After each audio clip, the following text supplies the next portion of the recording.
Alright, so we did the basis of hypothesis testing, wherein we said that how one-tailed hypothesis may work, how two-may hypothesis may work, what is the acceptance and rejection region for hypothesis. Before we move on, let's try to get a difference and similarity sort of between research hypothesis and statistical hypothesis.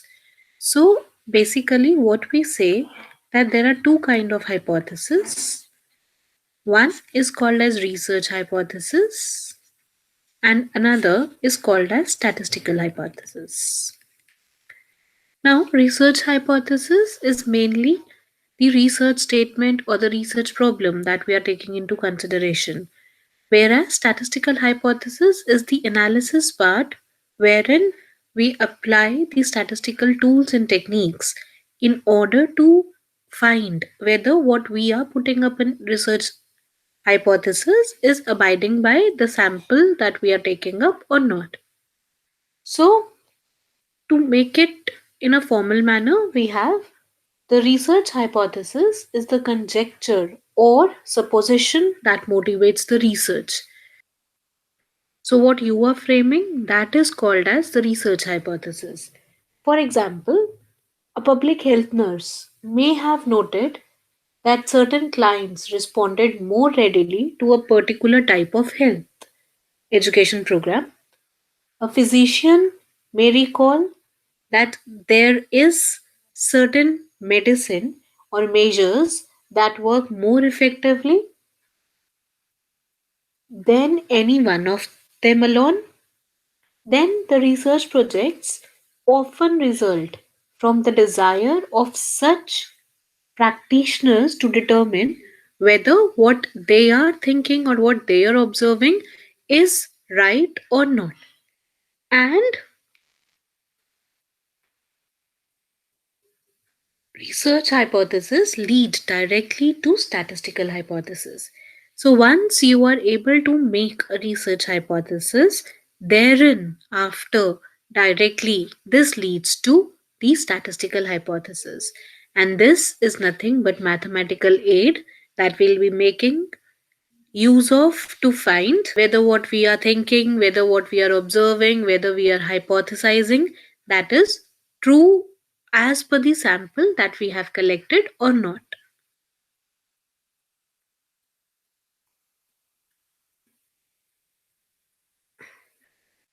So, to define statistical hypothesis is the hypothesis that are stated in such a way that they may be evaluated by appropriate statistical techniques. Now, once the difference between the two is clear, then after this, we can think of the two as a culminated procedure because ultimately the statistical hypothesis that we are adopting are leading towards a research hypothesis that we have taken up or quoted in our research. So when we culminate the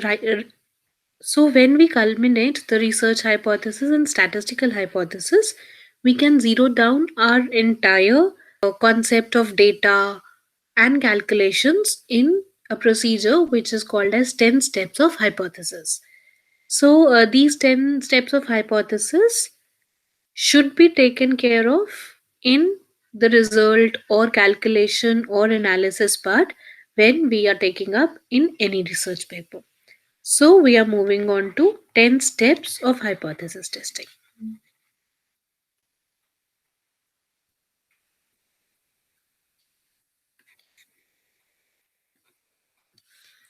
Now, the very first step that has its base in this research hypothesis is the data. So we have dealt with lot of information on data, what types of data are there, how to collect the data, from which sources data can be collected. So when we are conducting 10 steps of hypothesis testing, then the first step for hypothesis testing is to state how your data is. Whether your data is quantitative data, whether your data is qualitative data, whether it's a Likert scale data. So quantitative, qualitative, nominal, ordinal, etc. This comes under the data step of the 10 steps of hypothesis testing. Now, once this data is taken care of, then another thing that is culmination of the two hypotheses is the assumptions. So whenever you are doing research, do mention what are the assumptions that you are taking into account. So if you're taking up research, then what under what conditions you are taking up, that can become assumptions. And when you are conducting statistical inference, so in this we can take up whether the parent population is normally distributed or not. Then if we are comparing the means of two population, then in that case we may take up whether the variances of the two population are assumed to be equal or non-equal. So for example, if we are comparing the average closing price of two stocks, then in that case, if the stock closing price of one of the data set that we are taking up is in say hundreds and the other one is in thousands, so we obviously there will be the difference in the mean because there will be difference in the variances. So we should take into consideration whether we should take up the populations to be similar or not, etc. So these all comes under assumptions of statistical hypothesis. Apart from that, you must quote the assumptions or the situation in which you are conducting the research hypothesis. So parent population is normal, variance is equal assumed, etc. The third point under consideration of 10 steps is framing of your hypothesis. So we have discussed this in detail that there are two sort of hypothesis testing. One is two-tail testing, wherein suppose we need to test whether the average value is mu is equal to mu naught in H1, which is alternative hypothesis, which is sometimes also written as HA.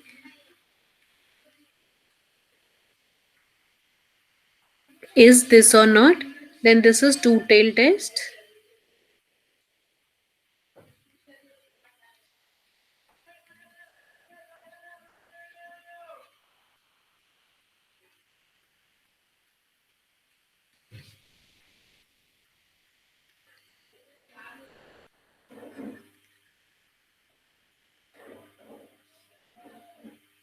So this is called as right tail test.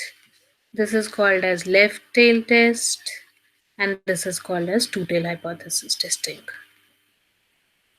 So after framing H0 and H1, that is null hypothesis and alternative hypothesis, which relates to say testing of some parameter or non-parametric test.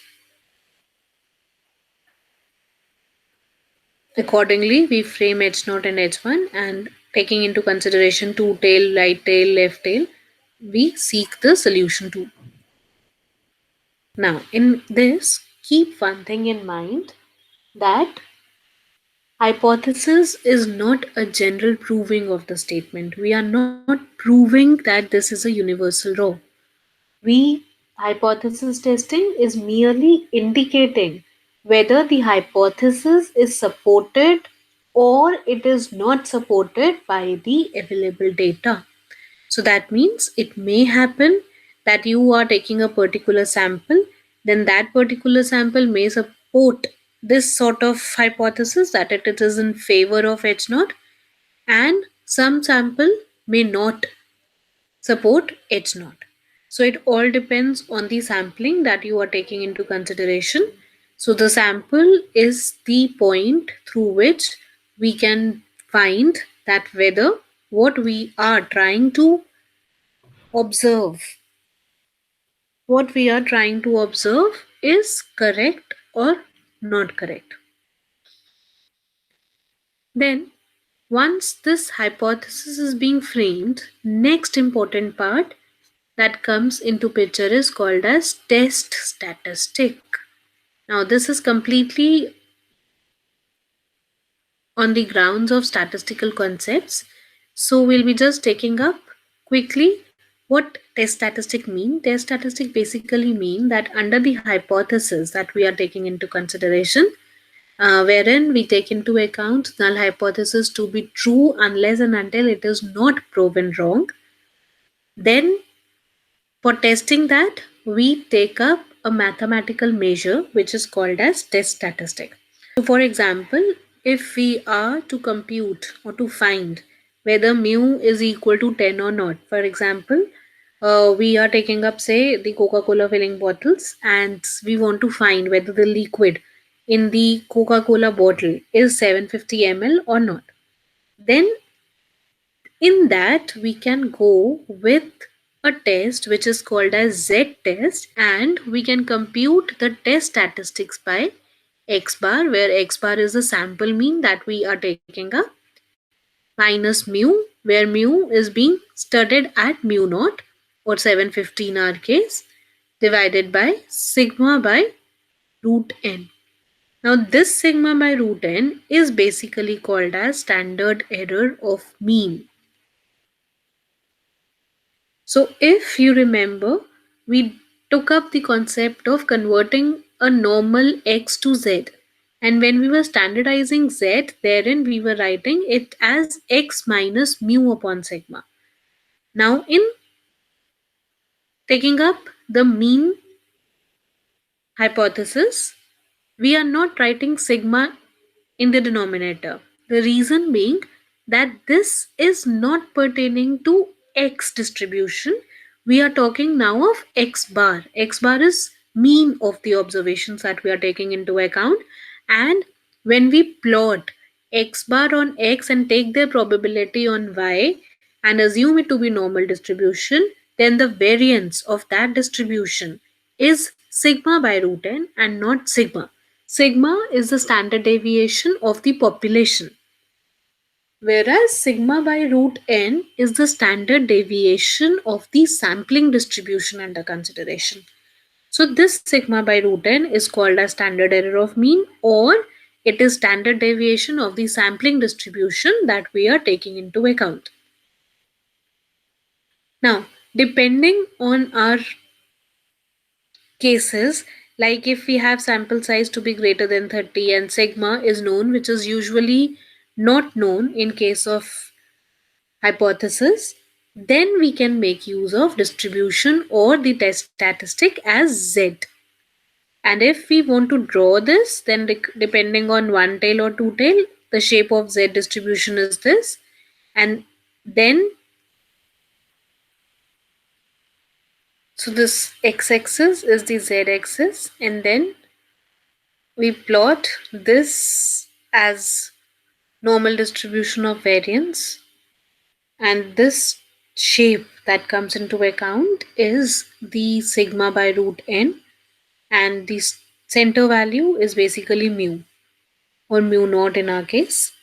Then we compute this, which is z distribution as per z distribution, and then we calculate and then take up the step further. But in this case, if sigma is unknown, then we cannot make use of z distribution. The other distribution that comes into account is t distribution, which is again x bar minus mu naught, but now we have it is s by root n. Now this s is not the population standard deviation. This is the sample standard deviation. So we have s square is 1 upon n minus 1 summation xi minus x bar whole square. So this is the major difference between population variance and the sample variance. Sample variance is computed by dividing it by n minus 1. That is, we take into account the concept of degree of freedom. Whereas if we are taking up sigma or sigma square, then here we will be dividing it by 1 by capital N.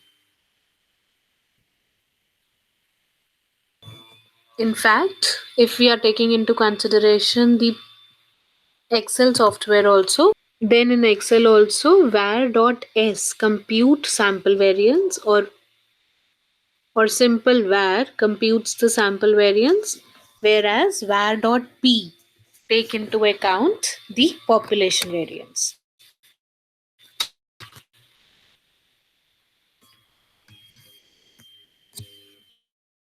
So with this, we are coming on to one more concept, and that is called as degree of freedom concept. So to understand the degree of freedom concept, suppose we have 10 toffees and 10 students, and each student is taking up or is asked to choose the toffee one by one.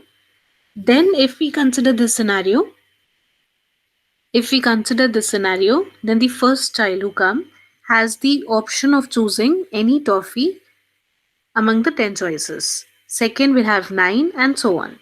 But the last student or the last child will be not having any option but to choose the leftover part. So that means out of 10, 9 were having the choice to free move.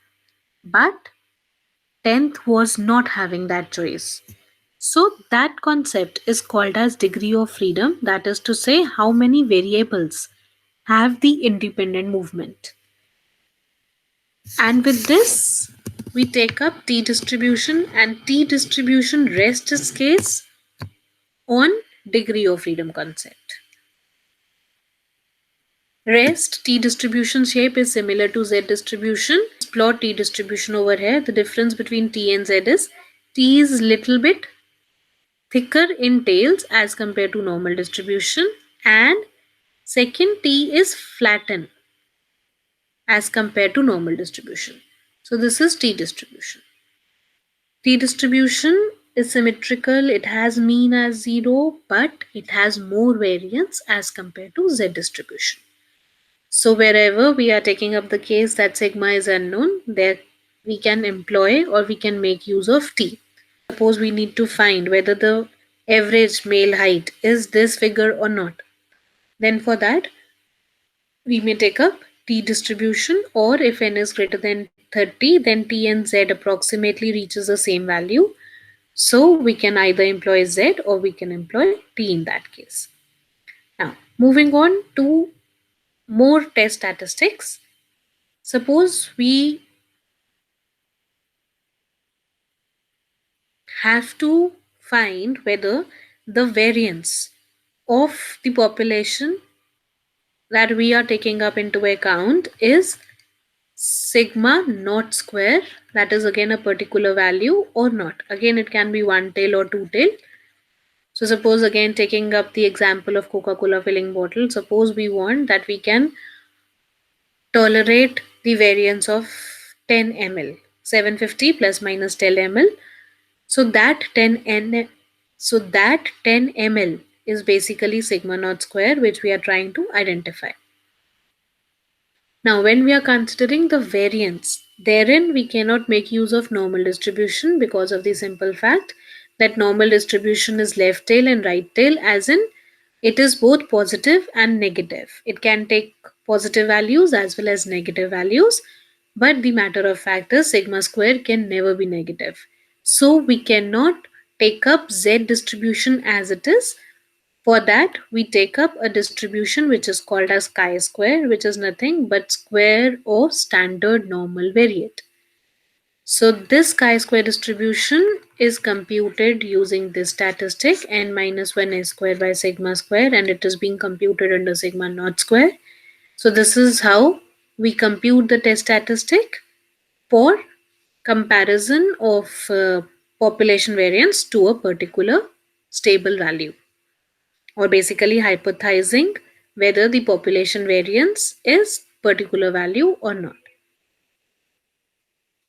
Now, this is called as one population variance computing. And remember, again, we'll be taking up degree of freedom concept into it. And again, chi-square is dependent on degree of freedom. So we'll be taking up degree of freedom for this particular chi-square as n minus 1. As we'll move on to chi-square applications, we'll take what is degree of freedom for those cases. Now, F test or F statistic is used for comparison of two population variances. That is, suppose we want to identify whether the variation in the liquid filling is same in Coca-Cola bottles and Pepsi bottles or not? Then in such case, we compute F statistic, which is S1 square by sigma 1 square divided by S2 square by sigma 2 square, where S1 and S2 are the sample variances computed from population 1, that is the population of Coca-Cola bottles, or the sample of Coca-Cola bottles, and the second is the sample of the Pepsi bottles. So we may take up equal sample size for both the population, or we may take up different sample sizes. So if we are taking n1 as a sample size for population 1 and n2 as a sample size for population 2, then this F is computed at numerator degree of freedom and denominator degree of freedom, which is F n1 minus 1 and n2 minus 1. So this is the degree of freedom that we take into consideration while we are computing F statistic. Now, this is one part of the study. Many a times in our questionnaire, we need to compare the means, and we are taking up the first simple case wherein we are ought to compare whether the average value of two population is same or not. Again, we can rest on one tail and two tail depending on the situation we are taking into consideration. Now, for this, if we are dealing only with two comparisons, two population comparisons, then it is advisable to make use of T or Z distribution than to ANOVA, because ANOVA is little bit complicated while performing the calculations, be it CPU time or be it the normal calculations that we are taking into account. When you are comparing the means of two population, in that case, we can have Z statistic depending again on the cases.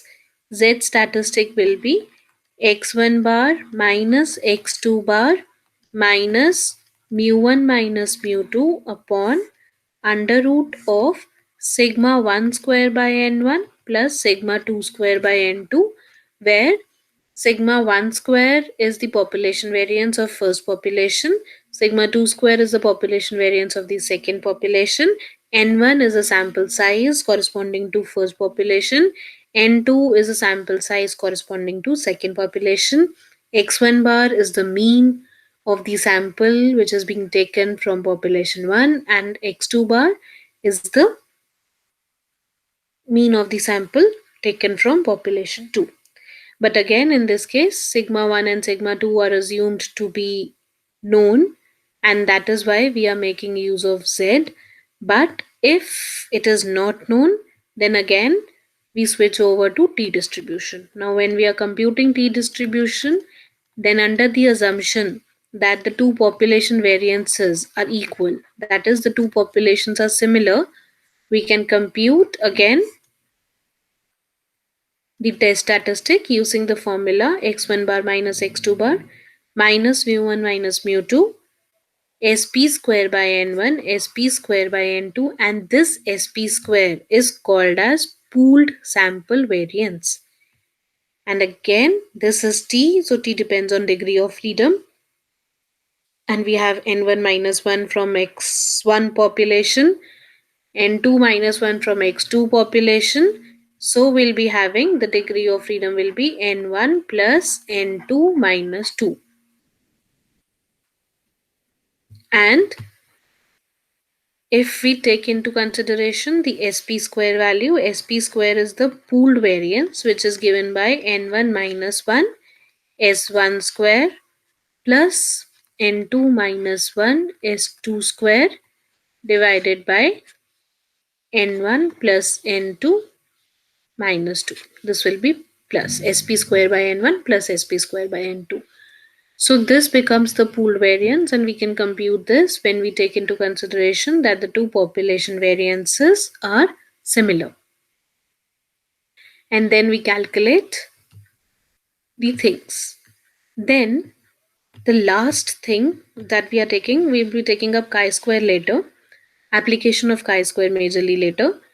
Last comes ANOVA. ANOVA takes into consideration the ANOVA takes into consideration the comparison of two or more than two population means. And under H1, it will be any one of them is not equal.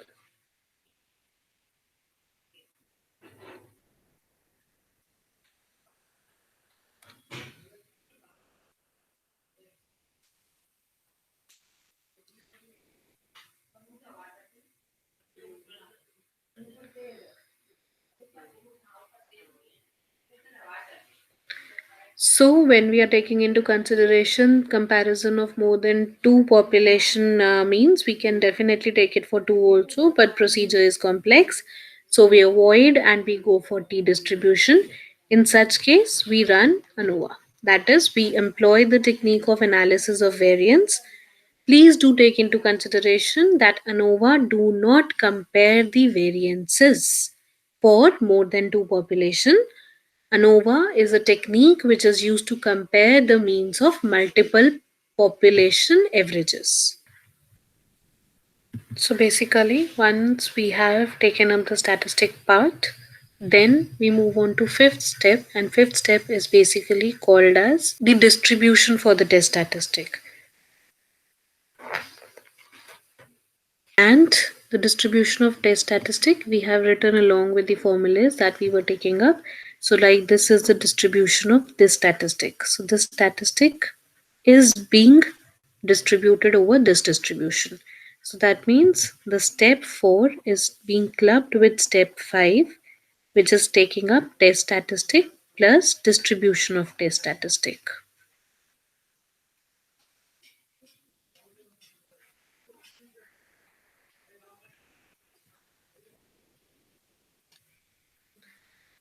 Now after these step come, after this step we have step number 6, which is called as decision rule. So this decision rule is dependent on the level of significance. That is, suppose we are taking level of significance to be 5%. So if we have Z distribution, then the decision rule will become that if our calculated value is coming up within this region, that is within this 95% region or probability 0.95 region, then we will not reject the null hypothesis. And if our X bar is coming in the rejection zone, that is in alpha by 2 and alpha by 2 zone, then we will reject H naught. So this is how we frame up the level of significance based decision rule. Once this decision rule is set, next comes the calculation. So again we are mixing up two steps, that is calculation and the statistical conclusion. 7 and 8 step becomes the calculation and statistical conclusion. So what do we mean by this? It simply takes into account that now we'll take up suppose Z calculated and we'll compare it with Z tabulated. So if our Z calculated is well within the range of the decision rule, so this is Z tabulated, this is Z tabulated as per the decision rule that we are taking into account, and suppose our Z calculated is lying in this region. And in this region, if our Z calculated is lying, then we say that we do not have enough evidence to reject H naught. However, if the Z calculated is lying in these regions, then we say that sample do not support the null hypothesis, and therefore at 5% level of significance or alpha percent level of significance, we should reject H naught. Then step number 9 is the final conclusion. That is the research problem which we are taking into account. We are concluding that on the basis of the statistical conclusion, and we are supporting it with p-value concept. So p-value is basically the probability associated with the acceptance of your null hypothesis. So what do we mean by p-value? P-value is basically computed from one tail direction, and p-value is computed from extreme right or extreme left. So suppose we have one tail distribution, one tail test, and this is my do not reject zone, and this is my reject zone. Then in that case, if my x bar is somewhat over here, then we know that if we are taking alpha percent, say alpha to be 5%, then this area is 0.05. So if now what we do, we compute our p-value from extreme right. Definitely the probability value from extreme right for this particular sample will be actually this area. Now this area will be greater than 0.05. So that means my x bar is crossing that threshold of 5% level. So that means if we have p-value is greater the p-value, better is the result. P-value should be a big number, a big probability number.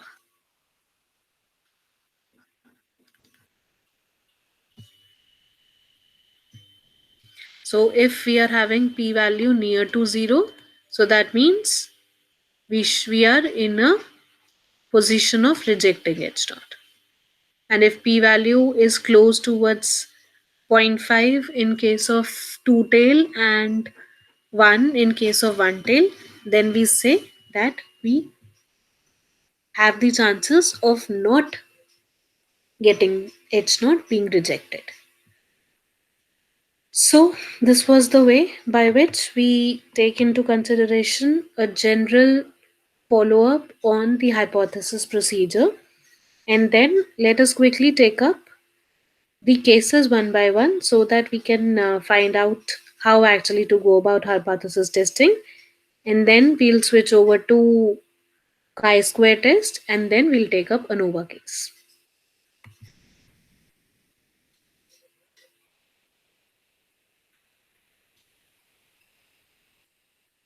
Alright, so let us start with the starting of hypothesis testing questions. So the first case that we are taking up is Z statistic.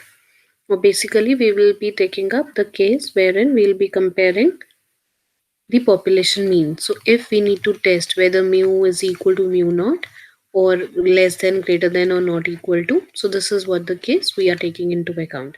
So for that, let us take up a question. So this is the question which says, in an attempt to determine why customer service is important to managers in UK, researchers surveyed managing directors of manufacturing plants in Scotland. One of the reasons proposed was that customer service is a means of retaining customers. On a scale from 1 to 5, with 1 being low and 5 being high, survey respondents rated their reason more highly than any of the others, with a mean response of 4.30. Suppose US researchers believe American manufacturing managers would not rate this reason as high and conduct a hypothesis test to prove this theory. Take alpha to be 0.05, data which is gathered, and the following results are obtained as follows. Use these data and the 8, or basically there are 10 steps of hypothesis testing to determine whether US managers rate this reason significantly lower than 4.30 ascertained in UK. Assume that population standard deviation is 0.574. So if we take up this case, that means what they are talking of is whether your H naught is 4.30, mu is 4.30. So we are not taking into account the entire steps, that data is ordinal data which is being rated from scale 1 to 5, etc., etc. What are the assumptions that we are not taking into account? We are just taking up the statistical part of the question, and that statistical part says whether we need to determine whether it is lower than, significantly lower than 4.30. So that means my research hypothesis will be this. So if you want to make it statistically correct, you can put in greater than sign over here so that it represents the exhaustive cases. And then they are saying that take alpha to be 5%.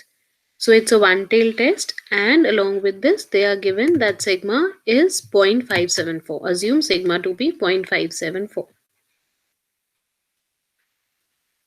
Now, how to go about this test? First, plotting the graph so that it gives an idea how to take about the question. So this is the rating that we are talking of, and this is the normal plot that we are taking up. Now the question is saying that it's a one tail test, and I need to find whether it is greater than equal to 0 or less than 4.30. That means it's a left tail test wherein this becomes my h1, or do not reject reject h0, and this becomes my do not reject h0. So I need to find whether my x bar is lying in this region or this region. So all we need to do is we need to compute x bar, and x bar can be definitely computed by summation xi by n. So formula is summation xi by n, where n is sample size. So what is the sample size?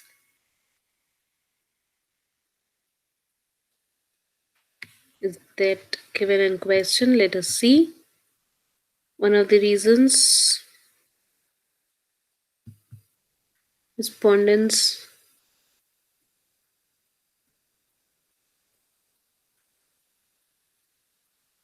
Alright. So sample size we need to count 3, 3, 6, 3, 9, 3, 12. So this way we have 1, 2, 3, 4, 5, 6, 7, 8, 9, 10, 30 and 32. So we have n is 32. So sample size is 32. We can compute x bar summation xi by n, and then the test statistic, we'll take up z calculated. We are writing it as zc. Z calculated will be x bar minus mu naught mu upon sigma by root n.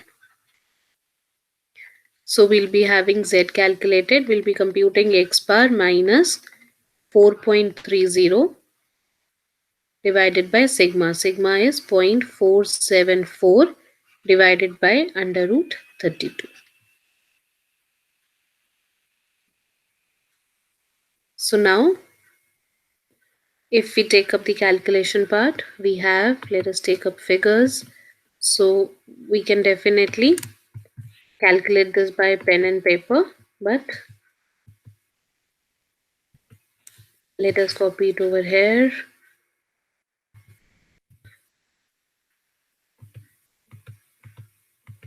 Alright, so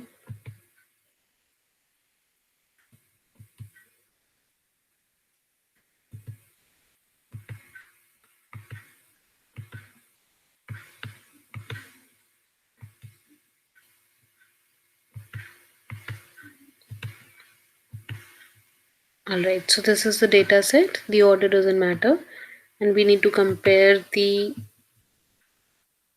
we need to compute the average 4.625. So let me also count.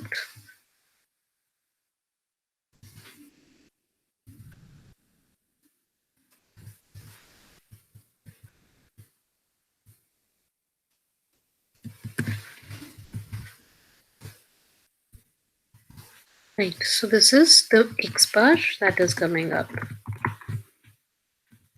So x bar is coming out to be 4.15625. Now we have hypothesized mu. Hypothesized mu is 4.30. 4.30. So our z calculated will be equal to x bar minus mu upon sigma by root n. Sigma is given to be 0.574. 0.574 sigma by root n, square root of n. So that means z calculated is coming out to be minus 1.41668. So we have This is coming out to be minus 1.416 or 2, basically 1.42 approximately. Now what we need to do is we need to compute this level of significance at 5%. So that means if we are having Excel with us, so we'll take up norm S norm SINV, and let us take up 0.05 area. This is coming out to be minus 1.65, minus 1.645, right, minus 1.645. So that means this is minus 1.645. And our computed value is somewhat over here. This is what we are computing, minus 1.42. So we have that R calculated value. This is Z tabulated value. And we have that R calculated value is lying within the H0 zone. So the sample do not give enough evidence that the mu of the population is less than 4.30. So this is how we proceed on.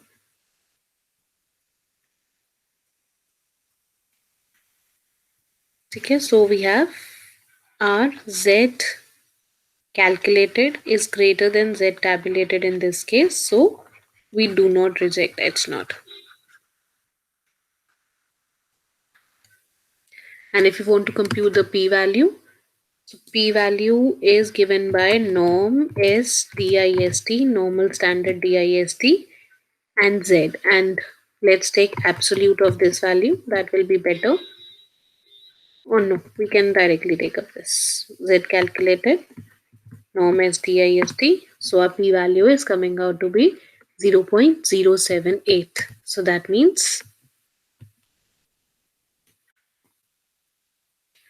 correspondingly we have p-value is coming out to be 0.078, which is greater than 0.05. So that means now how to give about the conclusion. We say that as per the data gathered, the sample do not give enough evidence that US managers rate is significantly lower than 4.30 ascertained in the UK. Now same way, if we have a t-test question, so we have this question released by the US Department of Agriculture shows that the average size of farms has increased since 1940. In 1940, the mean size of a farm was 174 acres. By 997, the average size was 471 acres. Between those years, the number of farms decreased, but the amount of tillable land remained relatively constant. So now farms are bigger. This trend might be explained in part by the inability of small farms to compete with the prices and costs of large scale operations and to produce a level of income necessary to support the farmers'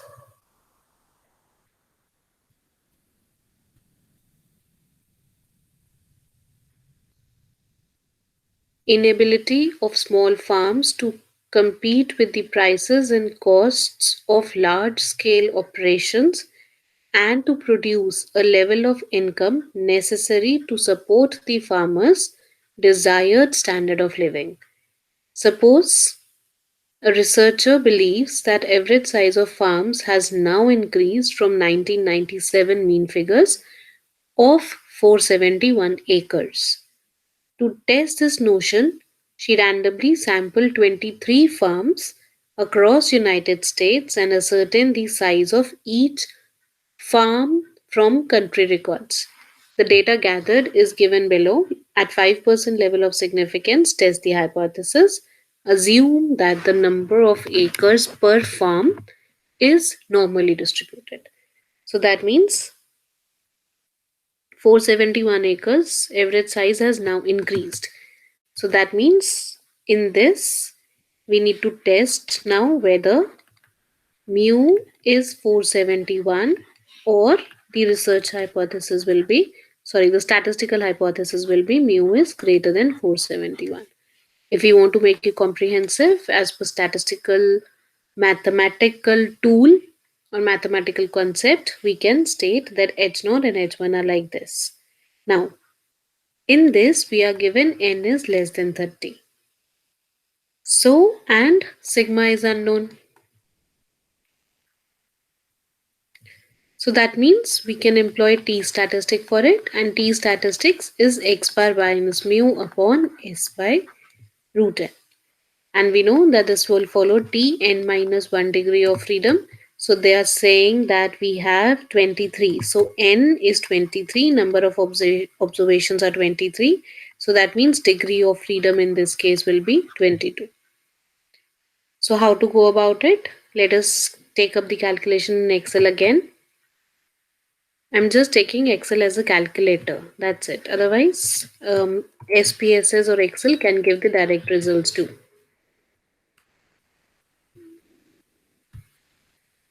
So we have, this is the data set.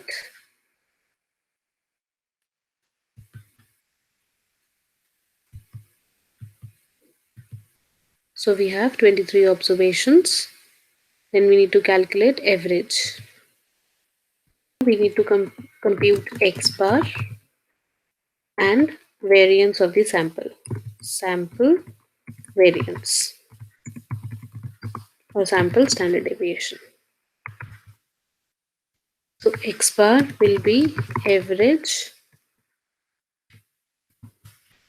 of these numbers.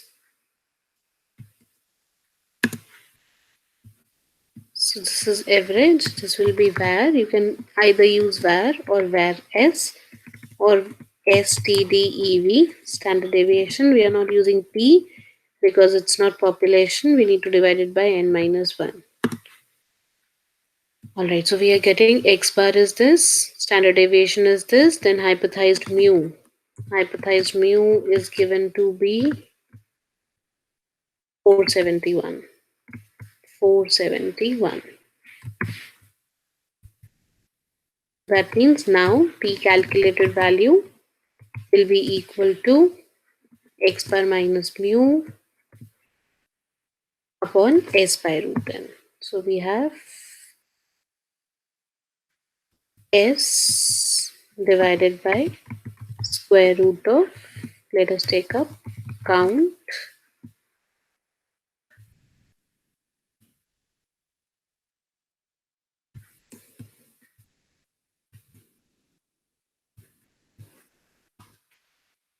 So this is T calculated. T calculated is coming out to be 2.838.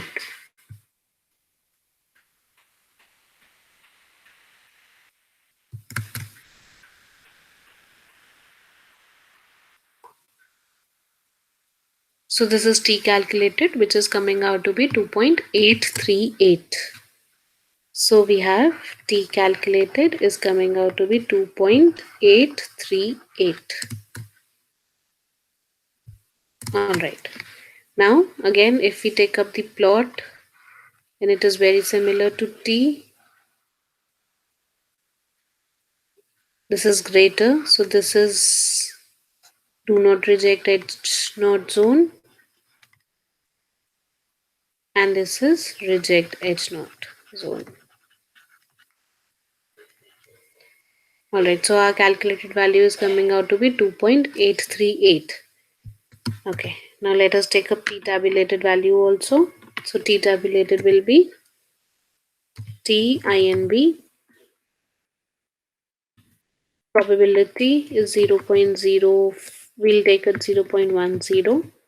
Degree of freedom is n is given to be 23, so degree of freedom is 22. It's coming out to be 1.7174. 1.7174. So we have T tabulated, which is this value, is coming out to be 1.7174.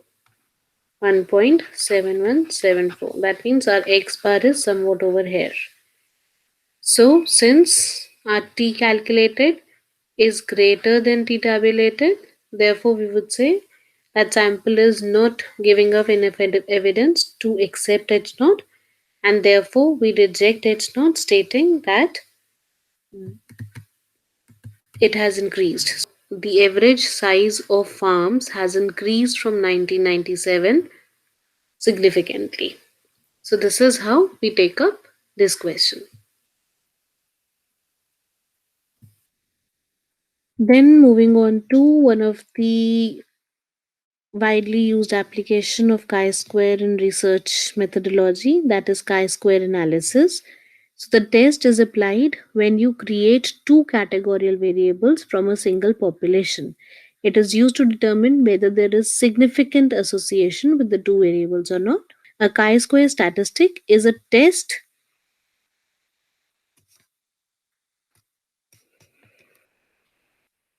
that measures expectations compared to actual observed data. The data used in calculating a chi-square statistic must be random, raw, mutually exclusive, drawn from independent variables, and are drawn from a large enough sample. So the widely used application of chi-square is it is definitely a non-parametric test. So it is used for testing the association between two or more groups. We'll be taking up the chi-square test of association, and it is used to test how likely the observed distribution of data fit with the distribution that is expected. This is also called as goodness of fit test, which is being used to find whether the distribution is Poisson fitted, or whether the distribution fits well on binomial distribution, etc. So it is not meant to analyze parametric or continuous data.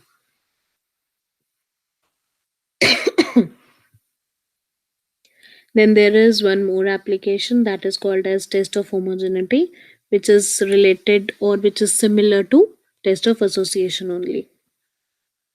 Apart from this, chi-square is used for sigma square test also. So that is not an application, that is clear cut usage of chi-square. Then how does chi-square takes up into account? So we are taking up chi-square test of association or chi-square test of goodness of fit. Both works on this OI and EI phenomena, that is observed frequency and expected frequency phenomena. So we have chi-square statistic is most commonly used to evaluate the test of independence when using a cross tabulation method, that is a bivariate table. Cross tabulation presents the distribution of two categorical variables simultaneously with the intersections of the categories of the variables appearing in the cells of the table. Test of independence assesses whether an association exists between the two variables by comparing the observed pattern of responses in the cells to perform that would be expected if the variables were truly independent of each other. So, calculating the chi-square statistic and comparing it against the critical value is the test that we take up for analyzing the bivariate fitting or the test of association. Chi-square distribution allows a researcher to assess whether the observed cell counts are significantly different from the expected cell counts or not. So the calculation of chi-square is straightforward. The formula for chi-square is given by summation OI minus EI whole square divided by EI, where OI is basically the observed data, expected EI is the expected data. So we have the chi-square statistic as per the formula is based on the difference which is actually observed in data and what would be expected if there was no relationship between the two variables. So this is all about chi-square, but before taking up to limitations, let's have quick chi-square steps. Suppose that variable A has R levels and variable B has C levels. Then the null hypothesis states that knowing the level of variable A does not help you predict the level of variable B, That is, the variables are independent. So variable A and variable B are independent, and variable A and variable B are not independent. So this is the stating of hypothesis part in chi-square test. Then formulate an analysis plan. The analysis plan describes how to use sample data to accept or reject the null hypothesis. The plan should specify the following elements: significance level and the method that we are taking into consideration. This is so because, as per the method, the degree of freedom concept changes. Then analyze the sample data. Using sample data, find the degree of freedom, expected frequencies, test statistic, and the p-value associated with the test statistic. Degree of freedom is r minus 1 into c minus 1. Then we compute expected frequency on the basis of test of independence. That is number of elements in row and number of elements in column divided by n. Then we have test statistic is summation oi minus ei whole square divided by ei.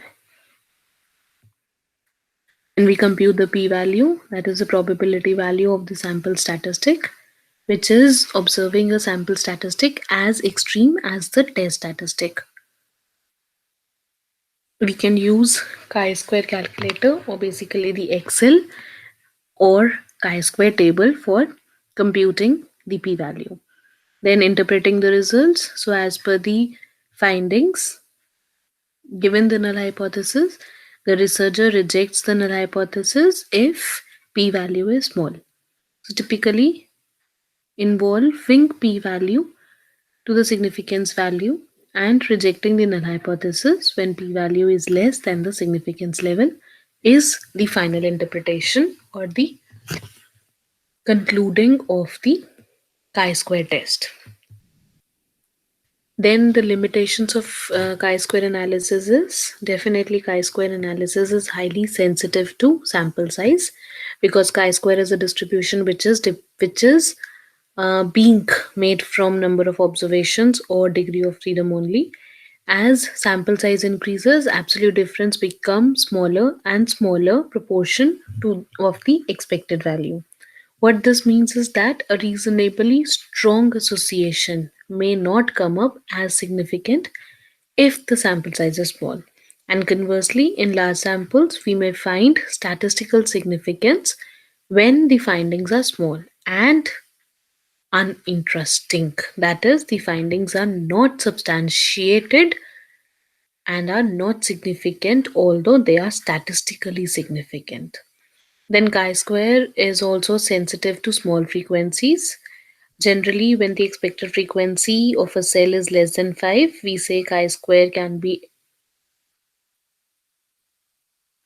erroneous in terms of conclusion. So the rule of thumb says that if any value is less than 5 and more than 20% of the expected values in the cells are less than 5, then chi-square should not be computed, and go for pooling if any one value is less than 5.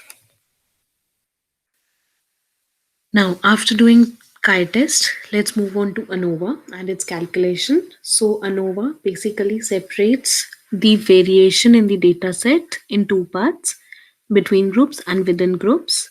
This holds for one-way ANOVA. For two-way ANOVA, it is between group, between blocks, and within group. These variations are called as sum of squares, which can be seen in the equations given below. So we have first variation, that is the between group variation. So the between group variation, as the name is suggesting, is calculated by comparing the mean of each group with the grand mean or the overall mean. So if x1 bar, x2 bar, x3 bars are the mean of groups, then variation between group is obtained by subtracting x1 bar minus x bar bar whole square and so on. Specifically, this is adding up the squares of differences between each group mean and the overall population mean multiplied with the sample size, because we take into account in this the concept of pooled variances. Then we then divide the sum of squares by the degree of freedom to get the mean sum of squares of error, or mean sum of squares of variation between the groups.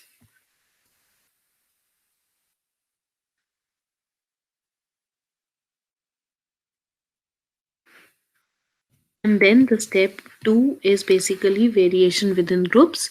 So variation within groups can be computed by first calculating the total variation. Total variation is computed by taking into account the variation of each and every individual unit from the grand mean. Within group variation is the variation of each observation from its group mean, and the formula is S square group 1 into N group 1 minus 1 plus S square group 2, N group 2 minus 1 plus S square group 3, N group 3 minus 1, if we assume that there are 3 groups. So F is calculated by mean sum of squares divided by mean sum of squares between the groups divided by the residual or mean within group error. If the average difference between groups is similar to that within groups, then F ratio is about 1. As the average difference between groups becomes greater than the within group variation, then the F ratio becomes greater than 1. To obtain a p-value, it can be tested against F distribution of a random variable and the degree of freedom associated with the numerator and denominator of the ratio. The p-value is the probability of getting the F ratio or a greater one. So larger F ratio gives smaller p-values. So this was it. We have one-way ANOVA and two-way ANOVA. So majorly we take up one-way ANOVA. Then we have assumptions of ANOVA. ANOVA is normally the response is normally distributed. The variance is similar. Within different groups, the data points are independent. So these are the assumptions that are taken up before running ANOVA. Then ANOVA types, as we said, there are two main types. One-way ANOVA that compares levels or groups of a single factor based on single continuous response variable. So it's like y is equal to a plus bx sort of regression, one variable regression. Two-way ANOVA is like multiple regression. Two variables we are taking into account. So two-way ANOVA compares levels of two or more factors for mean differences on a single continuous response scale. In practice, one will see that ANOVA is more often used than two-way ANOVA because ANOVA takes into account the CPU time. Two-way ANOVA takes into account more CPU time, more complexity as compared to one-way ANOVA. But one-way ANOVA, two-way ANOVA, if we talk of in terms of variations, then two-way ANOVA gathers more variation. It is better model than one-way ANOVA. Then there is one more which is called as factorial ANOVA, which is taking into account the repetition or interaction between the two groups too. Then just to wind up concepts, we have a term called as ANCOVA. So ANCOVA definitely, as C is added, that C stands for the covariance. So like ANOVA, ANCOVA has a single continuous response variable, but unlike ANOVA, ANCOVA compares a response that is dependent variable by a factor and a continuous independent variable. For example, comparing test score by both level of education and number of hours spent during studying. So the term of the continuous independent variable, that is IV, is used in ANCOVA, that is also called as covariate. So with this, there are some links where you can take up the tests, you can read these tests and the calculations wherever was necessary we have shown up in the slides. So definitely taking into consideration the statistical analysis of the questionnaire is not a simple task, but Analyzing this way makes our research strong by supported facts and figures. So, with this, we conclude Lesson 7 of Research Methodology. Wish you all a very, very happy learning.